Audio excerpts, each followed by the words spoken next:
वाशिम जिल्ह्यातील कारंजा शहरामध्ये नागपूर औरंगाबाद द्रुतगती मार्गावर स्थानिक गुन्हे शाखेच्या पथकाने 26 एप्रिल रोजी 64 अवैध ऑक्सिजन सिलेंडरचा साठा जप्त केला होता। या कारवाईमध्ये एकूण 64 ऑक्सिजन सिलेंडर, एक ट्रक, एक महिंद्रा पिकअप असा मुद्देमाल जप्त करून कारंजा पोलीस स्टेशनमध्ये ठेवण्यात आला होता व पुढील कारवाईसाठी हे प्रकरण जिल्हाधिकारी कार्यालय वाशिम यांच्याकडे देण्यात आले होते। सदर प्रकरणी तब्बल 15 दिवसांनी 12 मे रोजी कारंजा शहर पोलीस स्टेशनमध्ये अखेर गुन्हा दाखल करण्यात आला। मे हिंदुस्तान स्क्रॅप या दुकानावर कारवाई करण्यात आली असून कारवाईमध्ये 55 भरलेले व 9 रिकामे असे एकूण 64 ऑक्सिजन सिलेंडर जप्त करण्यात आले होते। जप्त केलेले 64 ऑक्सिजन सिलेंडर हे रुग्णांच्या वापरासाठी कारंजा उपजिल्हा रुग्णालयात येथे वापरण्यात द्यावे अशी बातमी विदर्भ न्यूजने प्रसारित सुद्धा केली होती।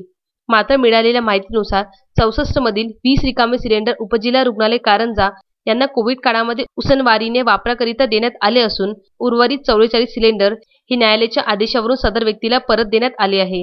या प्रकरणी अन्न व औषध प्रशासन विभागाचे औषध निरीक्षक हेमंत मेतकर यांनी कारंजा पोलीस स्टेशनमध्ये 12 मे रोजी प्रथम खबरी अहवाल दाखल केला असल्याची माहिती अन्न व औषध प्रशासन विभागाने दिली आहे। जिल्हाधिकारी षण्मुगराजन एस यांनी ऑक्सिजनचा अवैध साठा करणाऱ्यांवर कारवाई करण्याच्या दिलेल्या आदेशानुसार अन्न व औषध प्रशासन विभागाने सहाय्यक आयुक्त वि.द. सुलोचने यांच्या मार्गदर्शनाखाली कारवाई करण्यात आली। कारंजा येथील रियाज अहमद गुलाम रसूल यांच्या मालकीच्या मे हिंदुस्तान स्क्रॅप या दुकानामध्ये 64 ऑक्सिजन सिलेंडर आढळून आले होते। सदर दुकानाला औषध परवाना नसतानाही ऑक्सिजन सिलेंडरचा साठा करून ठेवण्यात आला होता। सदर ऑक्सिजन सिलेंडर कारंजा येथील जवाहर हॉस्पिटल यांच्या नावाने नागपूर येथील मे Amoha oxy industrial gases private limited यांच्याकडून भरून आणल्याचे उघड झाले होते।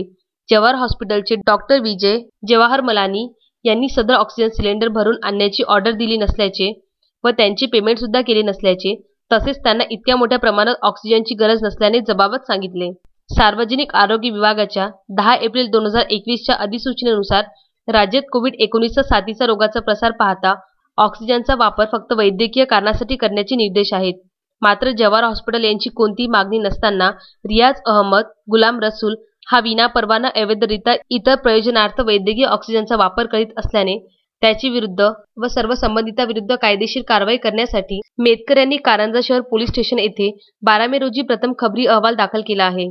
सदर प्रकरणी पोलिसांनी औषध व सौंदर्य प्रसाधने कायदा 1940 चे कलम 18 क, शिक्षा कलम 27, अत्यावश्यक वस्तू कायदा 1955 चे कलम 3 व 7 साथीचा रोग कायदा 1897 चे कलम 2, 3 व 4, आपत्ती व्यवस्थापन कायदा 2005 चे कलम 51 ब, भारतीय दंड संहिता 1860 चे कलम 188 नुसार गुन्हा दाखल केला आहे।